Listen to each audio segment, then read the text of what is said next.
Issue is that people don't leave enough space between their car and the next one in front. A reminder to slow down. Masa Saidi, 13 Action News, elevating Las Vegas. And Las Vegas Fire and Rescue has a warning ahead of tomorrow night's storm. They want people to be extra careful while trying to stay warm. Firefighters have a few reminders tonight. First, plug space heaters directly into wall outlets. Never use an extension cord or a power strip. Also, keep anything that can burn at least 3 feet from any heat source. And finally, be ready in case the power goes out. Have flashlights and batteries on hand.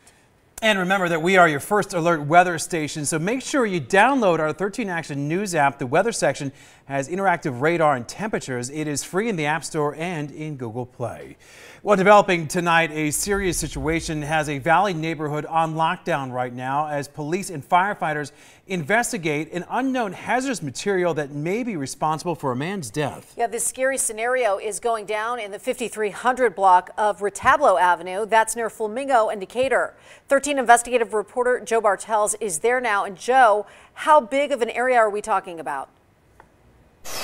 Todd and Tricia, we are standing just as close as we can get to the situation, but take a live look right now. Photojournalist Ramiro Cabrera is going to show you kind of what we're dealing with here. We're talking about maybe 6 and maybe up to 10 quadplex apartments that have been told to shelter in place, not to leave or go outside. We have Las Vegas Fire and Rescue, we have Metro Police, we also have the police department's specialized armor unit that handles explosives and hazardous materials. They're all out here going in and out of an apartment, and we do see a lot of first responders kind of right in the center of the street here, kind of congregating and investigating what exactly is going on here. So let's start out on how all this kind of broke out here. So this all started yesterday when police say they came here to investigate at the time a person's death from what appeared to be a suicide, but then the Clark County Coroner's Office figured out that person may have been exposed to some sort of hazardous substance. Police have been out here ever since then trying to figure out if there's any more of that substance inside that apartment. Neighbors are understandably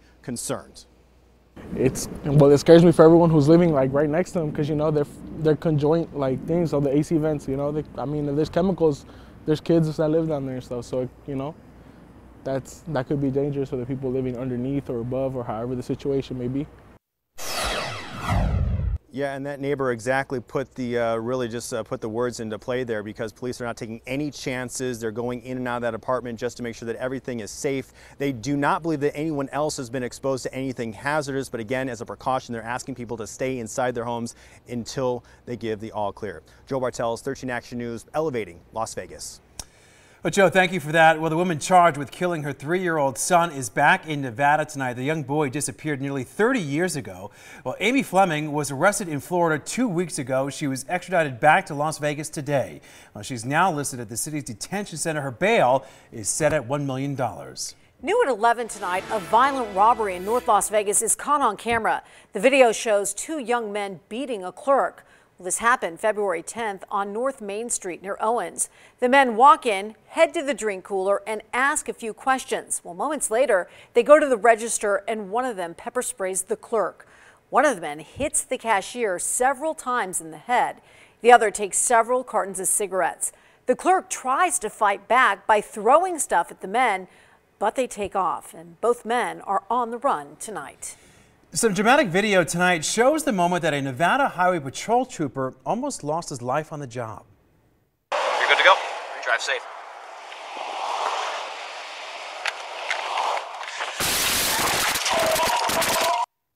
Yeah, you see that right there. The trooper was nearly hit by a suspected drunk driver. This happened Saturday right on the 95 just near Ann. Now, the driver slammed into the trooper's cruiser while he was in the middle of a separate traffic stop. Now, 23-year-old Benjamin Perry was arrested. Police say that Perry also had a gun in his vehicle. Well, right now, the battle over Bonnie Springs continues. An hours-long meeting is expected to go until the wee hours of the morning. This, as the future of the iconic ranch is debated. 13 Action News anchor Carla Wade is live from the Clark County Government Center. And Carla, there is a lot of passion on both sides of this debate.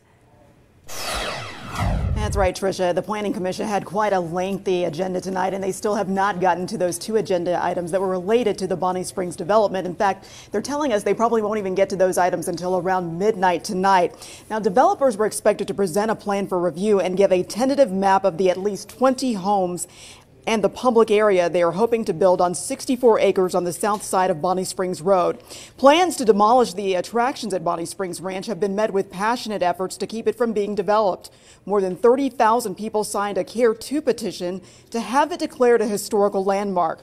This new development would replace the replica of a western town, a motel, a restaurant, zoo, and event space.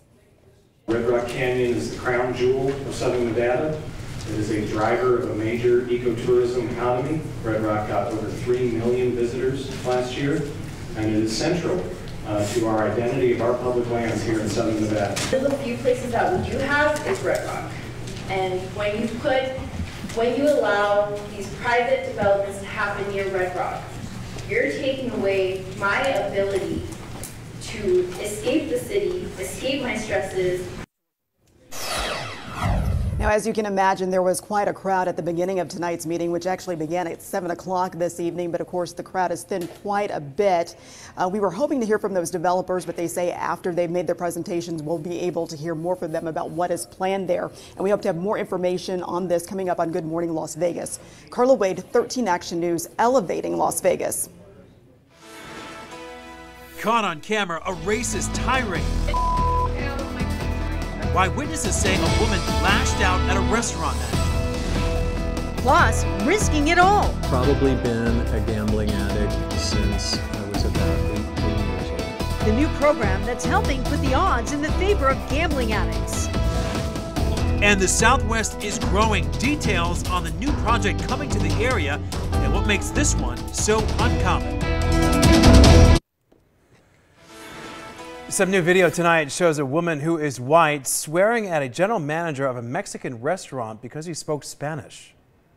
You need to speak English. I'm sorry about you, man. Well, I'm sorry about you too. Why? Get the out of my country.